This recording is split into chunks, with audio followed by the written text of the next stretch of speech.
How to add shake to reveal in your Instagram story. So let's start. So firstly go in your Instagram. Now from here click on this plus icon to add the story and go in the story. Now go in your creation mode and click on it. Now here you have to go in the sticker icon and from here you have to select the option of the frames. Rather it is in your search bar and in your sticker icons. Now you have to simply click on it and you have to select the image that you want to add. So now once you add it you have to add the caption like this and after that click on the done. Now after that put it into your story.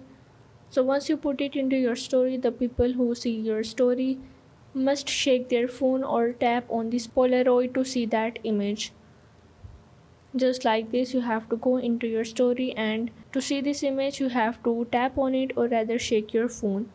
So that's how you can add the shake reveal in your Instagram story. So if this video helped you out, make sure to like and subscribe the channel and see you in the next video.